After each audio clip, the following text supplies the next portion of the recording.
Okay. Right. Okay. Okay, and Pat, you can Hi. kick us off. This is Pat McPherson speaking from my home in Montague, Massachusetts. It's November 28th, 2023, and I am here with Susan Creighton and Natty Smith. And we're recording an interview with Natty for the Marlboro Morris Ale Archive. And the interview will reside in the archive at the Vermont Folklife Center in Burlington, Vermont. Anything else I need to say, Susan? Because I usually forget something. I think that sounds pretty good. Okay, so Susan, introduce yourself. Okay, and I'm Susan Creighton. I am one half of the small company Narratus that I do with my colleague Pat McPherson, and we are working with the Marlboro Morris Ale Committee to create this archive of the Marlboro Morris Ale. Okay, Natty. And my name is Natty Smith, or Nathaniel Smith is my full name, and I'm happy to be participating in this research project. And I'm calling in from Cambridge, Massachusetts. Great. As we always do, we share questions beforehand with our interviewees. And just so you know, Natty, we ask the same first questions of everyone. Mm-hmm. And we start at the beginning. When did you start dancing, and where and under what circumstances? And I don't just mean Morris dancing, but your your life of dance, let's say. Yeah, well, let's see. Do you ever remember a time of not dancing? yeah. Well, so I grew up around Morris dancing because my mother, when I was a child, she was dancing on the Northwest team called Rose Galliard, which was a Boston-based Northwest Morris team. And so in springtime, we would go to Lilac Sunday at the Arnold Arboretum, which is in Boston, and there were a lot of Morris dancers there. That was like the strongest, most regular memory of Morris dancing for me. But we would go to other things where Rose Galliard danced as I was growing up. And sometime when I was, I think probably around like the 7 to 10 year range, we started going to what was then called First Weekend at Pinewoods, and the Labor Day session at Pinewoods Camp as well. And so I was certainly exposed to dancing of various forms at Pinewoods, contra and English. And I know I took Michael Resnick's rapper dance classes. I don't know if I Morris danced at those sessions at Pinewoods or not. And we grew up going to the Christmas revels in Cambridge every year at Christmas time, so saw Morris dancing on stage, including when my mother danced in revels in 1998 with Rose Galliard. So I saw a lot of Morris dancing around, and was around and participated in folk dancing of various kinds at camp in the summer. And then it was so my sister and I auditioned for the children's chorus in revels in the year 2000. And so we did the whole Christmas show, which is in Cambridge and still running today, and I'm still involved with it today. But in 2000, I was 12 years old, and it was a pretty transformative experience as a 12-year-old, to be in this sort of semi-professional chorus of children in this professional production. There were 18 shows, I think, at that time. So the month of December was taken up by all of that. Right. And, we were totally immersed in folk music stuff. And that show, we were kids mostly just singing. And then when that ended, I'd have to ask my parents exactly, what the channels were, but I'm sure it was something similar to what it is today, which is that Tom Kruskal is very close friends with people involved in revels, and has worked out a pipeline, you might call it, where kids and adults, there are some adults who get in Morris dancing through revels when the show ends. When the show ends and that experience is over and people want something more and kids want something more, Tom runs 2 children's dance groups in the area, the Boston area, one for younger kids, I think probably in the 10 to 14-year-old range, and then a high school group called Great Meadows Morris and Sword, which at that time was called Team X. And Was it? so my sister and I were so sad when Rebels ended, and we desperately, wanted to keep doing something, and our parents were thrilled, that we were interested in anything, let alone interested in like the folk dance stuff that they love so much. So they signed us up, and so that spring 2001, my sister and I were both in Hopbrook Morris, and yeah, and so we danced on Hopbrook. I danced in Revels the following year, and I wasn't doing Morris dancing. It was like a medieval or Tudor and Elizabethan show, so we were doing like court dances and stuff, and I was part of a teenage dance group, which featured lots of other people who I still dance with now, who both of you know, like Aiden Carey and Erica Roderick and Jillian Stewart. And that fall, I'm just casting my mind back. At that point, I was 13 years old. So I think I must have only danced on Hopbrook for that one spring. And then I started dancing on Team X that following fall as an 8th grader. And when I was 13. So I did Revels that fall, but was also dancing on Team X. And so that was certainly, I was well into Morris dancing at that point, Hopbrook and Team X. And then the following year, I think I started dancing on Pinewoods Morris Men as a 14-year-old. Wow. I could have some of those years a little wrong, but close enough. Yeah, and so when I was dancing Team X, then Great Meadows, Pinewoods Morris Men through high school, and on Great Meadows, the rapper team I was part of, it was called Candy Rapper, existed as a high school team only for a long time, and so people would graduate from high school and knew, that Candy Rapper would invite new high school kids to join it, and that lasted for a long time through when I had gone through college and graduated from college. Wow.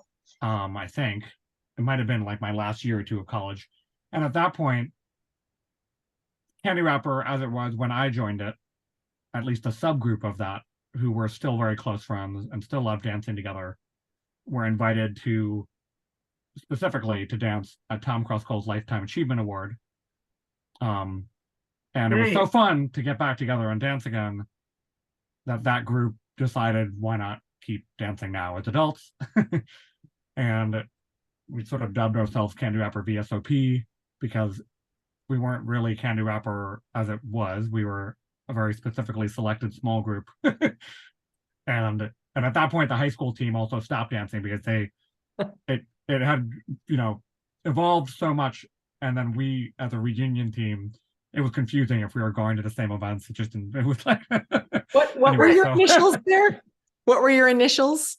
Candy Rapper VSOP, which is I don't know, I don't remember whose idea that was, but it's a designation given to like, a specifically aged kind of brandy. I got it. Anyway, so that was so Candy Rapper now at this point has been sort of a through line, I guess, as has time with Morris Men. And then with regard to like when things started, my sister and I both started playing violin when we were 5 years old, respectively. She's 3 years younger than me. So coming into all of it, I hadn't really played that much fiddle music per se. We did like classical music and, studied with the Suzuki method and everything all the way through the end of high school. And we had been around it at Pinewoods Camp a little bit, but that was really the only place where I would ever play fiddle tunes in like, like a slow jam session at first weekend or something. But then when I started dancing on Team X or Great Meadows, I started playing jigs with Amelia Mason for rapper dancing, for Candy Rapper. And so that was sort of the entry for just fiddle music generally. Right. And I don't remember if I played fiddle for Morris while I was in high school really much. But I must have at camps in the summer. And then while I was in college, I think I went to the 3rd annual Maple Morris weekend, and that was certainly where I started playing fiddle for Morris more. just like as a, you know, as an adult and as a musician. And then, yeah, after that, I've just been doing both, both, you know, music and dancing. Right. You know, lots of people grow up, well, you know, our world is small, but lots of people, you know, grow up with their parents being interested in this odd activity that we do, and not everybody takes to it. And what really appealed to you about the dancing and specifically? Yeah, I think, I mean, it's a good question. It's a good question. I mean, I think it's funny because I don't know,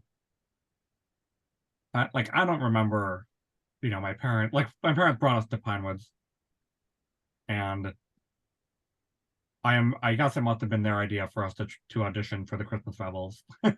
But like, you know, we were excited about it. I don't know. And then, I mean, I think a lot of it was really just that, like, it happened at the right moment for me, where like, I mean, at that point in time, I was in middle school, and like middle school was like what it is, like, you know, good and bad, whatever, but like, you know, lots of things that were like frustrating about it. I don't know. And then doing Rebels and then doing Hopbrook, it felt like there was like my world suddenly opened up a little bit, you know, which at that age mattered a lot. It was like suddenly felt like I discovered this, like, you know, other sort of more real thing that was happening that wasn't just like, you know, going to school every day and like, you know, I don't know, going to school dances and stuff and like those sorts of things. So anyway, so it was a very formative moment for me to have that discovery. And I mean, the fact that I grew up playing music and was around music, it certainly meant that I took to the dancing, I think, more easily maybe than if I hadn't grown up playing violin, for example, and singing with my family and stuff. And so if it was something that I felt good at that time. Right. And then, yeah, and then through high school, I mean, it just continued to like feel like an interesting thing to have in my life. You know, it really only felt like a bonus and a perk, and like I, you know, for whatever reason, like it felt like my friends in high school, they were jealous that I had this like other world outside of school, and like so really, I mean, I guess it was really about the community and those things that, you know, made me feel like I was part of something special and important. And yeah, and then I think the Morris teams that I was involved with, and I'm still involved with, like, just, I think, do a really good job of teaching Morris dancing, and like getting at some ethos that you can sort of strive for when you're performing as a Morris dancer, that for whatever reason it resonated with me. It felt like something that wasn't, I mean, certainly as a kid, it was like, oh, I think this is less true now, and I didn't really encounter it, but you know, there's this idea that like, oh, you know, girls should be dancing and boys shouldn't be dancing, or like, you know, Right. and it is true, I guess, like part of the thing that draws, one of the values that I've heard talked about, and this is like getting into other topics, but the question of like gendered Morris teams and men's Morris teams and women's Morris teams, and that's a whole other conversation. But one of the great things about men's Morris teams is that it is really rare to like come across, not that rare necessarily, but it seems uncommon to come across a group of men doing something like dancing in public. Yes, right. There are examples of like, you know, things you could find like that. But Costume. yeah, right. I think there's costumes involved. There's something a little bit silly about the belts on the ankles. Anyways, but the teams I was involved with, like that, and I do credit this to like teachers that I've had, like Tom Crosskull, I mean, all the older dancers on Pinewoods Morris Men, you know, Steve Roderick, Joe Kynock, like those guys, but then lots of other people who I've learned from over the years, who, you know, for me, would talk about elements of Morris dancing that were not there. It wasn't about sort of it both wasn't about like machismo or something, which there are also brands of Morris dancing that sort of talk about that element, or try to sort of make it about that. But it also wasn't about sort of anything that felt gendered or threatening in some kind of like, threatening of a masculinity kind of way. So I think that was something that like resonated with me when I was really spending a lot of time doing it as a younger person. And now, I don't know. I don't know why I'm still doing it now, but no, there's lots of reasons I'm still doing it now. And I think Momentum. Everything I just said, and then also just that like my entire life is built around it at this point. So it's like I totally get that. Yeah. And you feel so special. As you alluded, your high school friends didn't know what that thing was, and it was a special thing. A whole different world. It's an awesome part of our lives, and we're so lucky, I think. So being on a team that was being nurtured by Tom Kruskal, was that when you first went to the Marlboro Ale? Yes, and I saw that question, and I didn't do enough of my own research ahead of the meeting, because I think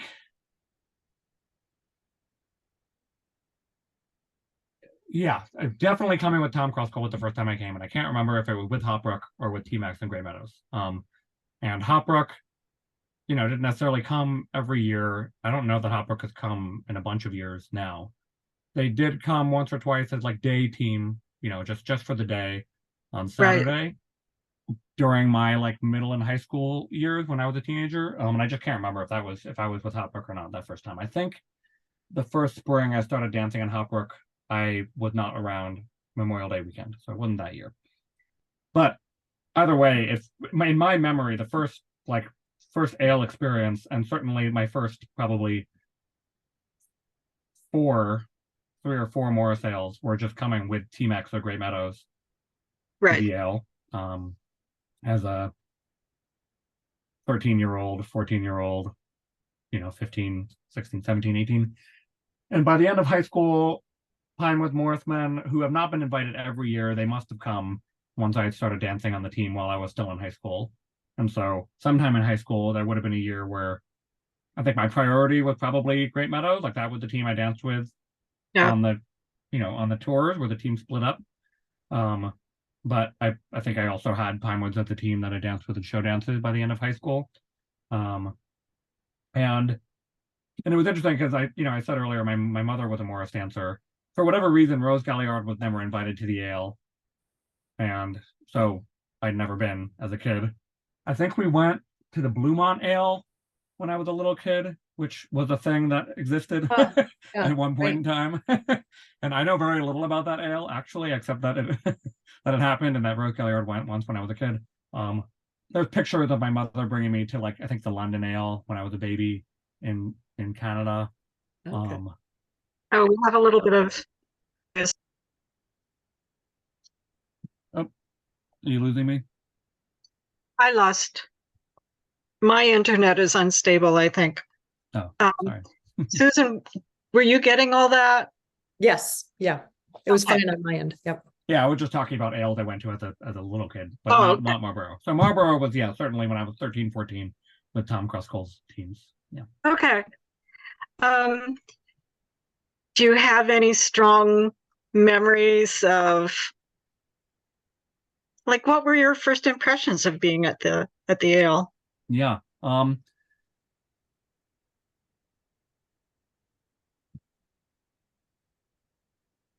Yeah, let's see. It's sort of lots of different, sort of a collage of different memories, I guess. I remember coming as a group of teenagers and, we coordinated to some extent, the tents that we were going to be staying in. It was a bunch of boys in one tent, a bunch of girls in another tent, and, probably a couple other tents of people.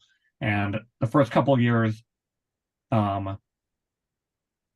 it was that there at least one of the tents was called Fort Nat because it was myself and then Nathaniel Jack, Nathaniel Diamond Jones, Nathan Payne. And then I think, Poor Nat. maybe Owen Callan stayed with us. Mm. But most of the guys in there, just for whatever reason, were some form of Nat or Nathaniel or Nathan.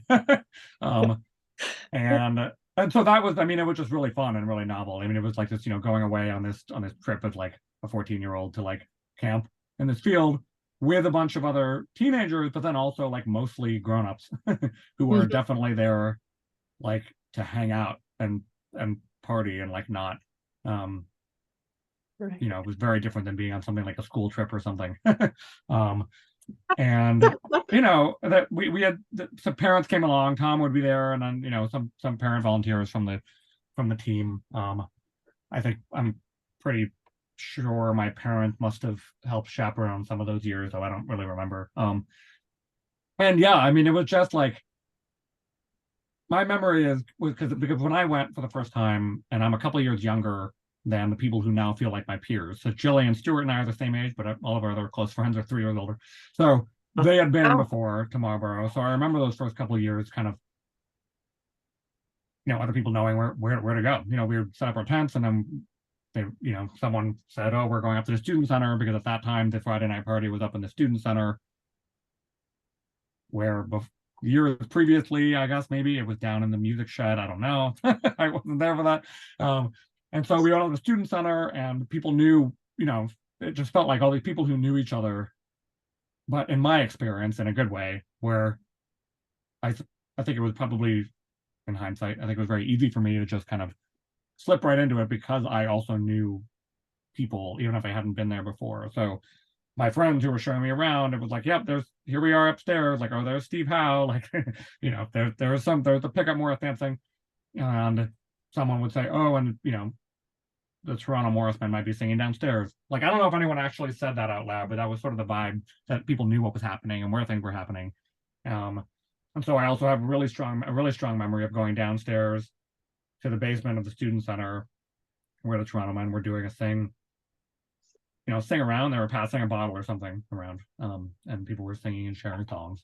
And that also felt like hugely eye-opening, because I did a lot of music. I played violin. I sang in choruses. I was performing with the Christmas Revels, and I was going to Family Week at that point in the summer. So not just those 2 weekends at Pinewoods, but we also went to one Family Week at Pinewoods Camp, and I think that may have been the first real Morris class I took, was with Jim Morrison at Pinewoods Family Week.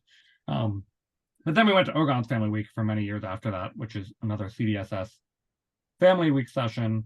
And so there was like a pub night at Family Week, and those first couple of years, they were run, at least the years when I was able to stay up at Family Week, they were run by John Maybury and Jamie Beaton. So they felt a lot like, a Toronto Morrismen thing, which might easily happen at somewhere like Marlboro. And so I just have this memory of like, there were all these little threads that were like kind of being revealed. I was like, oh, there's people here singing in this way that also is the culture of singing in this other place that I've just started going to, or that I'm now just old enough to stay up late and go to those parties as well. And so it felt really novel, but it also felt very familiar. And yeah, and then it was just like the rhythm of the ale made a lot of sense to me for whatever reason. Like, I remember those, just like the feeling of coming back to the ale Saturday evening in a car, being driven by one of our parents, as a teenager. After, like, the Great Meadows tend to have dinner in town after the Elliott Street stand, and so we would head back up to camp, not really knowing what to expect. And that's still sort of true, like, about what happens on Saturday night. Like, no one really knows. Like, there are usually some, now I'm on the committee, so like we think about it a little bit, but like that is the night where there's not really planned schedule. There's no feast, and there's no like teaching of the dances. Last year there was a Kaylee, that was great. So maybe we knew, like, oh, roughly a concert dance is going to happen at some point, but no one knows what time it's going to be. And I remember coming back and there being like the barbecue potluck on the field. And but it's already dark when we get back, and that's like it's still true, and like maybe it's because like the way you do things the first time you do it feels like how it should happen every year. I like still to this day, like I'm not really interested in the barbecue. Just because it feels like this moment of chaos, and I'm like, I'm hungry. I want to make sure I get food that I want to eat. Like, I don't know who's going to be there. Like, I want to like plan and like make sure I know like who I'm going to be eating with and what. So for whatever reason, I almost always get back to camp in the dark on Saturday night. And yeah, I mean, again, it's like a really unusual thing as a teenager to do something like that, where you're like arriving back into this kind of like chaotic free for all of like it. It might. I imagine it would be like what a music festival would be. Right. Some music festivals, anyways. Which Marlboro could be called a form of festival, but which I didn't go to really, and as a kid, I didn't really go to. I mean, I don't really know. I'm not sure what the equivalent would be, but I think they must be out there where like people are camping. I mean, I did go to Old Songs Festival once. An Old Songs Festival, I imagine, would be kind of similar. People camping and Right. just sort of parties and people hanging out like Yeah. stop. So to get back somewhere like that and be like, well, now where do we go? Like we're just gonna wander around and try to find things that are happening and people to hang out with. And yeah, I don't know. I'm like sharing random memories now, but So who are you when you're at the Yale now? Yeah. You're a dancer and musician. Who are you playing for? Who are you dancing with? Yeah. I'm definitely at like at the limit, I think, of what what would be good for me. And I feel like it's too much sometimes. So I'm there. I'm currently foreman of Pinewoods Morris Men, which means on that team anyways, that title means that I run practices and I like try to like develop the style of the team's dancing. So Pinewoods are invited this year, and I think we'll probably go, but they've gone the last couple of years. So I'm there with Pinewoods, mostly dancing for Pinewoods. Like I can play those tunes, and I'm not like some musicians really want to, have a lot of practice playing for a particular Morris team if they're going to play for them in public. And like, I think that's a good idea, but I'm not someone that I don't get sort of hung up on that. So like sometimes at Marlboro, I think there'll be a tour has happened where like Jan Elliott and I are the only musicians for Pinewoods, and Jan is dancing with a different team. So then I play for some dances, and that's fine. But mostly I'm a dancer for Pinewoods Morris Men. Thames Valley International, who are a longtime regular team at Marlboro, and I'm a dancer and a musician for them as well.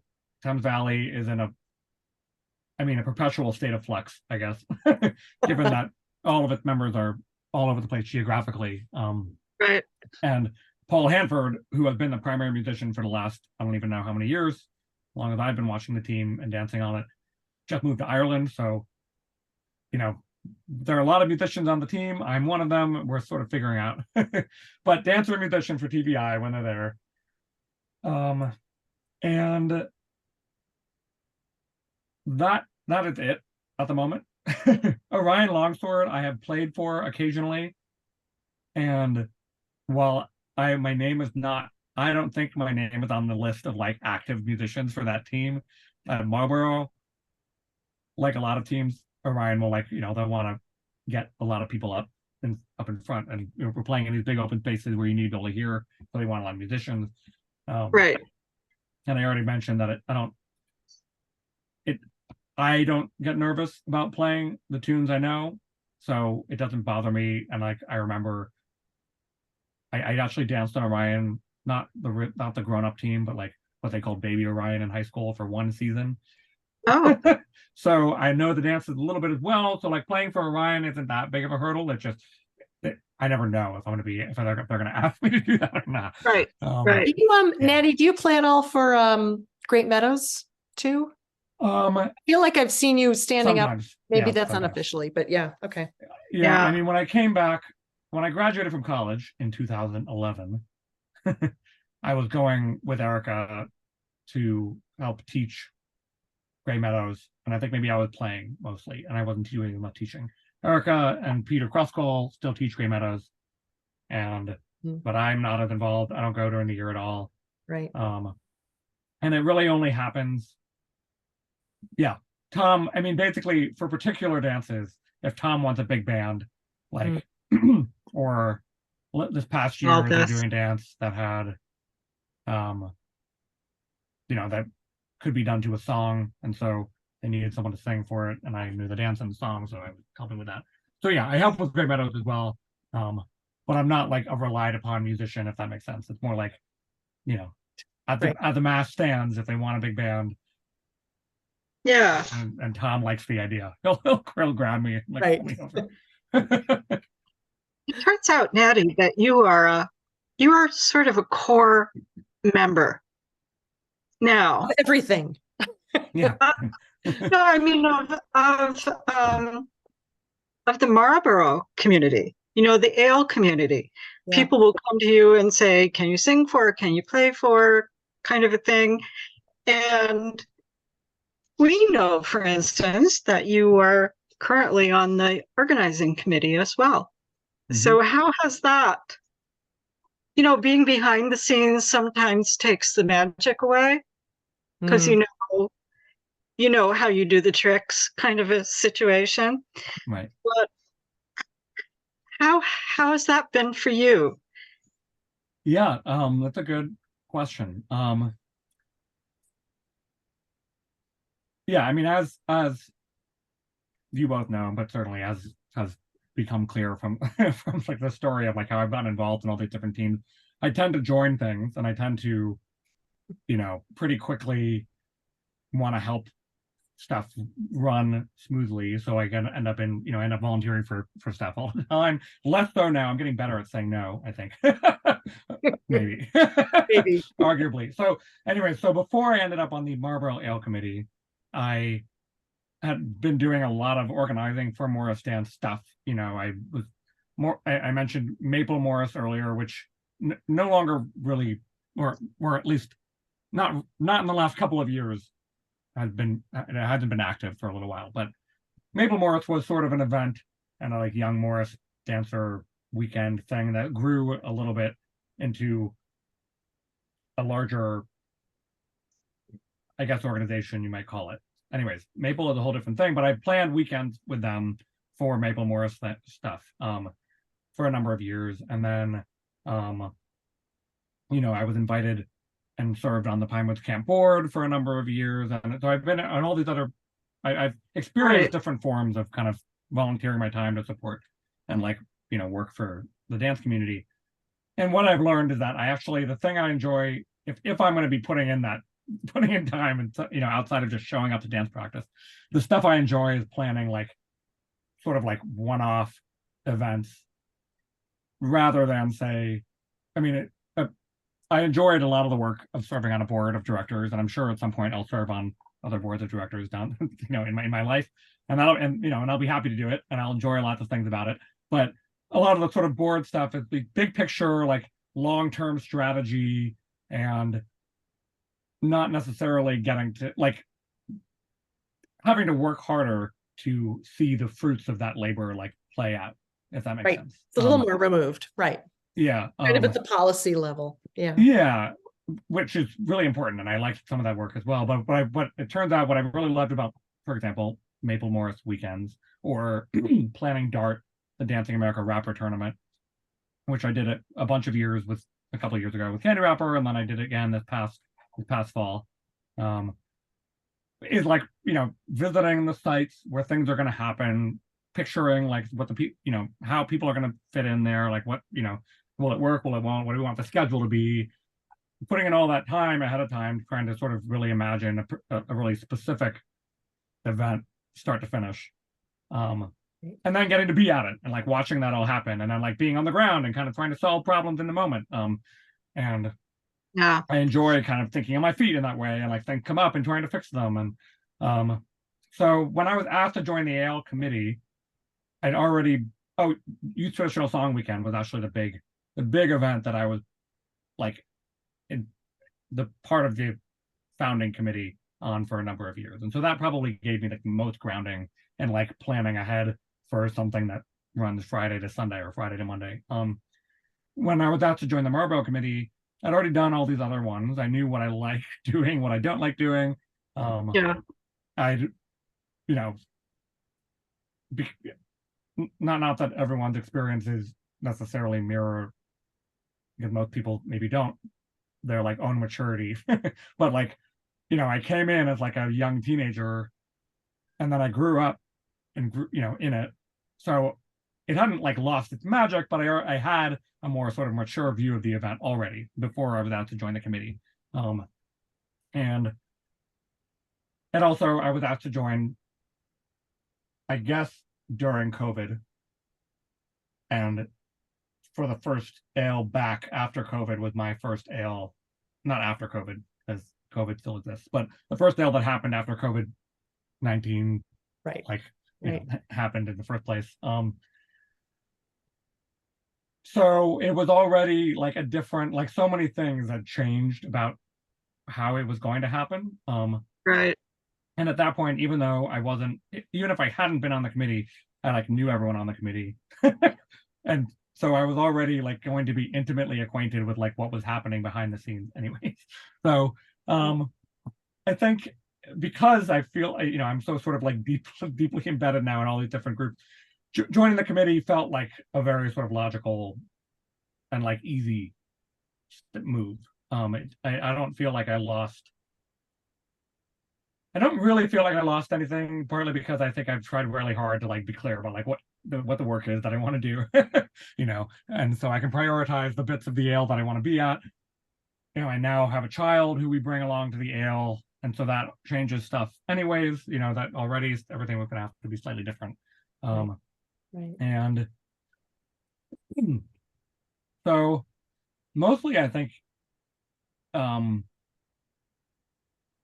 it's brought a sense of excitement for me, and like a new and different kind of excitement for me to be on the organizing committee, to kind of get to think a little bit about stuff that I was already thinking about, but now I can try to like push things in the direction that I want them to go in or think they should go in.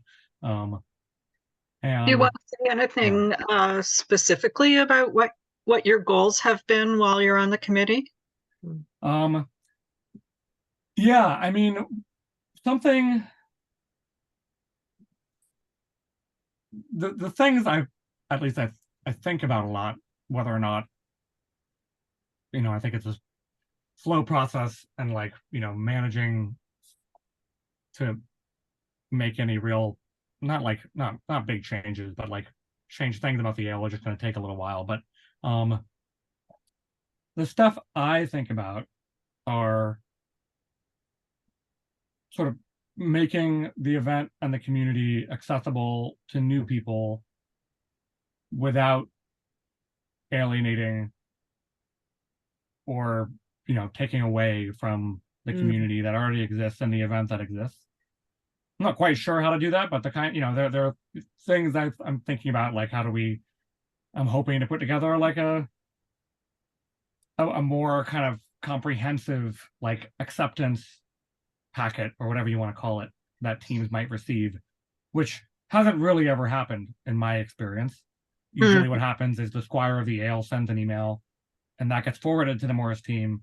And if you know and you've been before, then that's all the information you need. And if you've never been before, then I just have to assume that it's not very much information, and you're kind of like, well, I don't really know what I'm getting into, and you have to kind of find out. So, I'm trying to think about like, how can we build out the website a little bit, and like, what kind of information can we send teams early on that might help people know what to expect if they've never been. And then that's a great idea. Yeah, that's a great idea. Well, I'm just being struck by hearing you talk about that. What a tricky balancing act that is, that there's a whole generation that's been coming to this ale that has this deep love of it and all these traditions and associations with it. And you don't want to lose the essence of that. And yet it's got to evolve in new ways as well. So that's an interesting balancing. And then like sort of along the same lines of like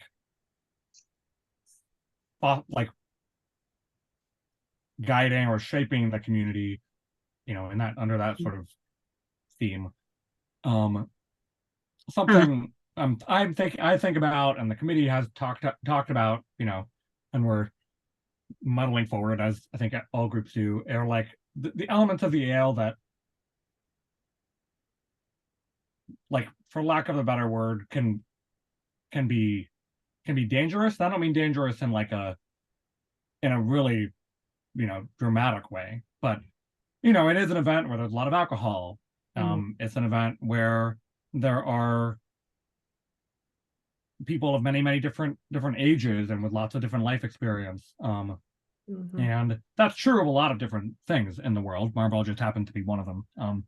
And again, trying to figure out how to foster a sense of like communal responsibility for people's experiences and for people's like state of being at the ale or sort of within the umbrella of the Morris community that called the Marlboro Morris Ale home.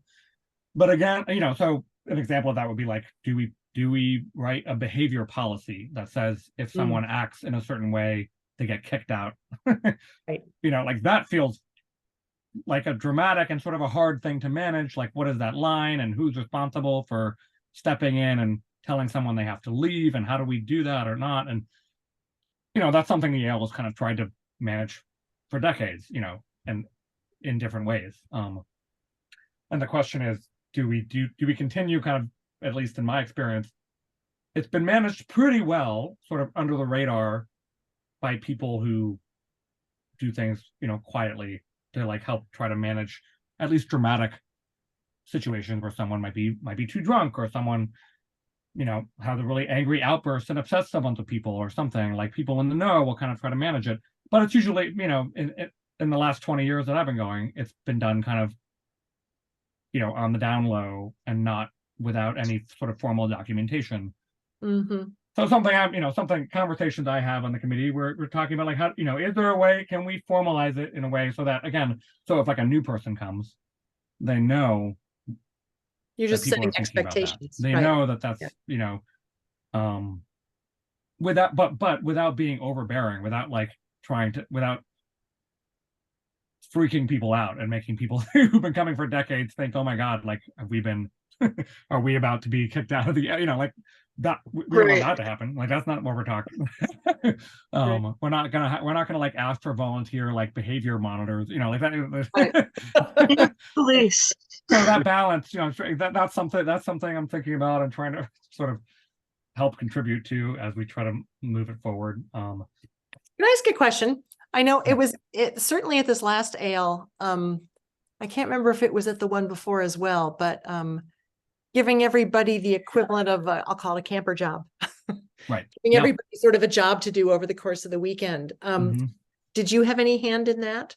I didn't. I mean, I was part of the committee conversations about it, and I thought it was a good idea. It's a lovely. I don't think it was. I mean, I know it wasn't my idea. I can't remember whose idea it was. Rachel Diamondstone did like the organizing of it last year, and we're doing. I think we're planning to do something similar this year. And that grew out of, for a number of years, Marlboro has offered work scholarships. I imagine that has happened for decades. I don't really know. And that it would be like the equivalent of like a half scholarship, or excuse me, I don't know if they would do full scholarships or not. And the trade-off would be like, cleaning some bathrooms at various points over the weekend, or I think that was mostly the job with the bathrooms, but also cleaning up on the last day, I think was a bit of the job as well. And part of it has just been, at least I'm told by the people who've been on the committee longer than me, that there are fewer applicants for the work scholarship positions than there used to be. So we would end up with fewer people doing that work. And so then that wasn't fair to them. And then also, like, in the last couple of years, and again, I don't really know, I'm not sure, I don't know if there's any way to actually track whether this is true or not, or whether this is a change or not from the way things were previously. But we were hearing from lots of people, I don't know about lots of people, but some people, that they, that they were feeling a little bit put out by what they felt were just like disrespectful, like messes being left, essentially. Like, people weren't taking care of the space. People were leaving trash and bottles everywhere, or like, they weren't picking up after themselves. Like, they weren't, jumping in to help if there was a really obvious situation where like help could be needed, like, oh, like these tables have to move, and there'd be like a crowd of people just like hanging out and not coming over to help, even though clearly like 3 people were moving. So like, I don't think there were that many. It wasn't like a dramatic uptick and that kind of stuff happening, and it wasn't actually the entire weekend, and that certainly wasn't everyone's experience. But we were hearing that kind of, that kind of thing, like, people should be more invested in the event and like in helping out. And I also think it coincided with our conversation about how to try to foster people's sense of responsibility for each other and like watching out for each other and like helping the event go well for everyone. So we'll see where it goes, but like asking everyone to kind of have a job over the course of the weekend, I hope perhaps that might make people think a little bit more like about the fact that they are, this is their event and they're participating in it and they own a little bit of it. Sure. It should take some ownership. Yeah. What did you say, Susan? It gets you to take some ownership. Yeah. Right. Yeah, right. that's exactly what I was thinking. Yeah. So it's 9:30 now, but I think we started late. So I can go longer if you want. It's fine. I wanted to ask about singing at the Ale. Yeah. And you've been part of that community. And we just had an interview. We just interviewed Tim Radford, and he really feels like singing at the Ale is important to him personally. It's part of, since he has stopped dancing, then right. Being at the Ale is wonderful as a participant in the singing part. Yeah. And, from what you've told us, it's been a part of your life at the Ale as well. Yeah. Probably there's lots of people who don't overlap with that ever. Right. Can you? Yeah. I mean, so singing, yeah. I mean, singing is definitely something that is a hugely important part of the Ale for me. I think I mentioned earlier when I started going, kind of happening upon like, what felt like the Toronto men sing, but it was a few Toronto men and a lot of other people singing. And that being like really kind of a formative like moment. And yeah, I mean, for years when I was a teenager and then up certainly through college, there were like only really a handful of events in the course of the year where I felt like the kind of social singing that I really loved and like, were like important for my like emotional like happiness would happen at a few places. It was like Marlboro. It was for me, it was at the July 4th session at Pinewoods. And like those were like the two reliable ones. And then like there were other things that were happening. Like when I started going to Marlboro Morris weekends, really singing of this kind would happen there. Sometimes a Morris team I was on would dance somewhere that there happened to be other singers at, and maybe they would happen there too. But like I could rely on like Marlboro on July 4th, and it would be the thing where, and the kind of singing I'm talking about, I'll describe it, I guess, is a group of people who have a shared understanding of this particular brand of, if you want to call it social singing, maybe it's similar to what some people would call a pub sing, but I think pub sing is like a broader term at this point. It's a group of people who are attentive enough to the room to know that if someone else is starting a song, you don't start a song right then. People are comfortable leading songs, so it's the kind of singing where one person is leading a song and they're singing all the verses, whatever kinds of verses they are. Maybe they're long verses, maybe they're just call and response verses. And everyone else in the room knows to wait for the chorus or wait for the response. And if they know it, then they can sing along. If they don't, they're attentive enough to be able to sort out a way of participating, whether or not they can hear all the words and sing all the words right away, sort of muddle their way through it. Maybe it's people sitting in a rough circle going around the circle, but like in my mind's eye, like the perfect thing at Marlboro would be not where it's in a circle, but where people are just happen to be hanging out in a room and people are like spontaneously leading songs from different corners. Like Mm.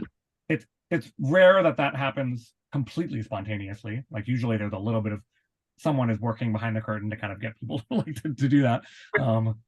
And so that, you know, I came upon that sort of for the first time at Marlboro, and and I, as I said, I think the first time I went, it was at the student center in the basement. And I only say that because, and I'd be curious, I would really be curious to hear someone like Tim Radford if he talked about the like evolution of singing. And I don't know, but I imagine he perhaps feels that this, I don't want to say this is like a low moment for singing at Marlboro, but I think it doesn't quite have like the home that maybe it has felt at other times in periods of history.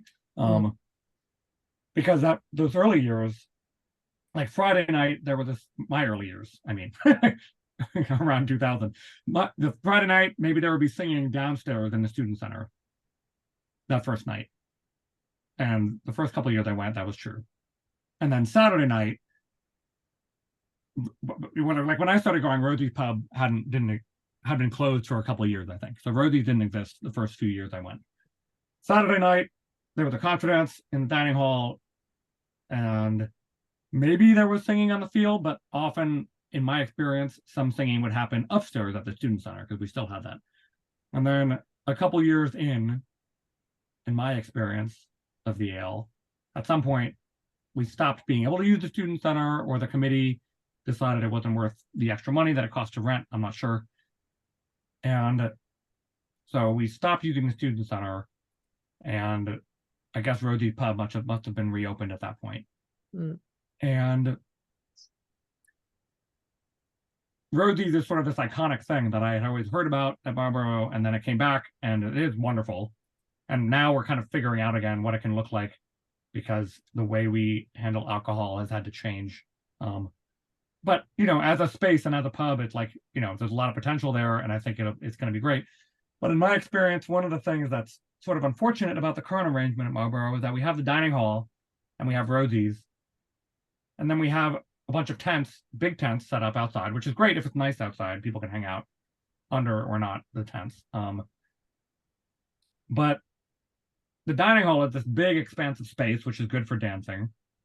And then Rosie's is a small space, which is really good for people talking in a pub, or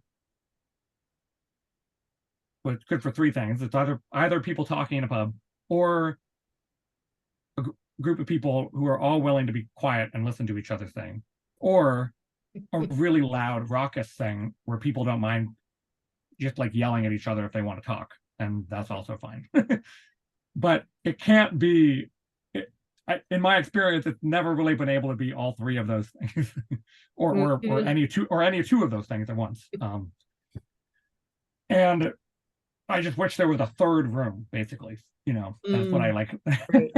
And so you're asking, like, what am I thinking about on the ale committee? Like something I keep bringing up, and like we talk about, and there's a limit to how much we can really do. But like what I would love to do is figure out a third space. You know, whether it's in one of the buildings, or if we just really deck out a tent like right next to Rosie's, because if that's where the beer is, then you want people to. Because I do think we've lost a space where we're singing, like where people know it's going to happen, and where it can happen without like messing up someone else's party or being interrupted by someone else's party. Right. You know, there were years where a really nice thing would be happening in Rosie's,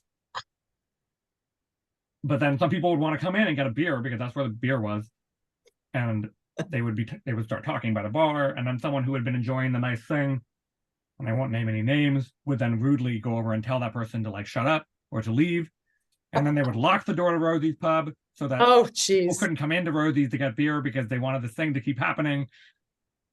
And like, I mean, like, you know, that some people weren't behaving at their best at that moment, but also it was like an inevitable conflict, I think, of the spaces that we had. So like, anyways, but you're so diplomatic. You are. And then also, I think this is a moment of transition for singing at the Yale, because when I started going, the Toronto men and their sort of entourage, which is how I saw it, whether or not, like, that's not a fair way to characterize it. Like, I think that there were a lot of people and a lot of different groups coming together like that. But the Toronto men really defined like a certain element of the party for a lot of years, I think, at the Yale. Not everyone's experience of the Yale, but that was certainly like a lot of my memories that I want to like keep going, like, were driven by them, and they haven't come the last 2 years, mostly because of COVID, and their team exists and they're dancing out, and we really hope they come this year. But like, their members are aging, and this is true for all the Morris teams. And so the people that I grew up watching sing and singing with are older, whether or not they come, maybe they aren't going to stay up as late. So like, I had this weird, strange moment this past year where I realized, like, if singing was going to happen,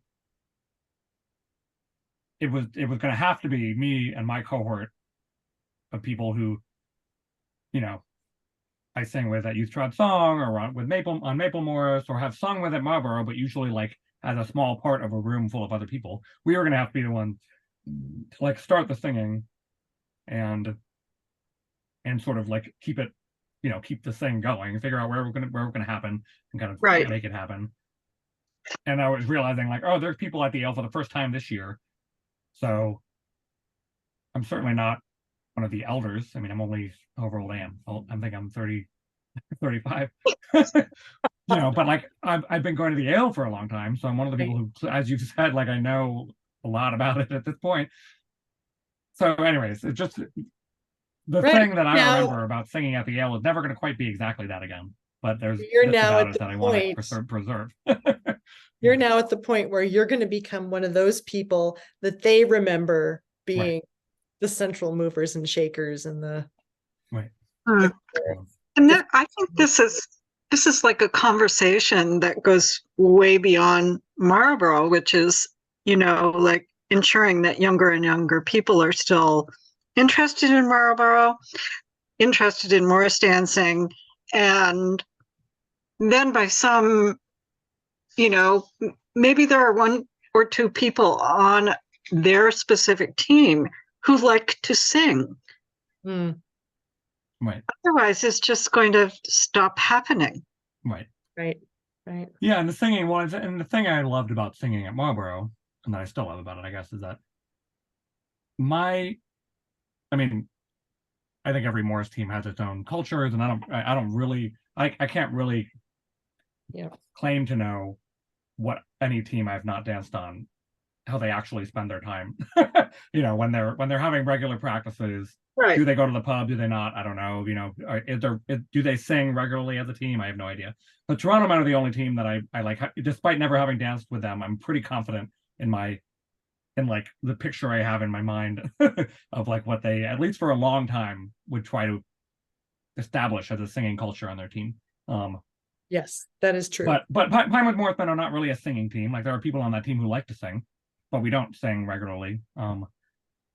There's enough people now, that some of whom I take credit for joining Pinewoods, that like, even if we don't sing regularly, when we go on like our big Nantucket dancing weekend, when we go to Nantucket, like after the feast, maybe there'll be some good singing because there's enough people there that are good. But like, we don't sing regularly. Thames Valley International, again, has a bunch of really great singers associated with it, but it's a small enough group that, maybe we'll sing, but it feels a bit like performance, and less, it's not, we have to be with another team on tour for that to work. So one of the things I loved about Marlboro was, you go to Marlboro and you would just know if there were enough people there who were interested, that you could make something happen without having to work too hard at it. Right. Yeah. And that is still true, that there are enough people who are on the committee or who are running different Morris teams, that like, whether or not their teams are singing teams, they will definitely be thrilled for there to be singing. It's just a question of like where and exactly when and how that happens. Right. It's your next job, Natty. Yeah. So it's 9:45 now, and I know maybe it's getting to some of the older members of this conversation. It's near to our bedtime. Yeah, well, yeah, me too, though. I mean, Pippa wakes up at like 5:30 or 6. So so much of what you've said, Natty, makes me think that, we should go back and talk to Tim again and other people who have been integral to the intersection of Morris and singing historically, and why it is a part of Morris dancing even now. I mean, when not that many people sing, right? It's not part of our culture. I mean, and I don't know. I mean, certainly for the archives and for preserving the history of the ale, I think that's important. And then I think just generally academically, it's an interesting thing. Like Bonnie Milner is someone who. What was that? Bonnie Milner. Oh, okay. Bonnie, she dances with Ring Bells. She's one of the Johnson girls. Okay. I mean, she only comes up in my mind because she's someone that whenever I see her, if Marlboro is like if I see her in the spring, she's in the New York area, New York City. So like if I Morris dance at Easter weekend in New York and I see Bonnie with Ringer Bells, we'll talk to each other about whether we're going to be at Marlboro, and singing will come up, because it's on her list of like, reliably, at least whether or not it's true every year, like it should be one of the best singing weekends of the year. And this is Bonnie, who sings with the Johnson Girls and does that for like, semi-professional living, like goes off and sings at festivals all the time. Like something about the ale has stuck in her mind for that reason. Like my sister, who took kind of a hiatus from Morris dancing, like, I don't want to speak for her, but I feel like she might have joined a Morris team and a sword team again, just to go back to Marlboro because she remembered how good the singing was at Marlboro. That was something that stuck out in her mind. That's awesome. Yeah. I think we should stop because bedtime. I want to thank your kitty cat for joining us. Yeah, he's over here. I know. I could see his little furry ear. He's got a bed that I put on the desk when he's walking around on the desk and he goes to sleep in the bed. Otherwise, he would just keep sort of like being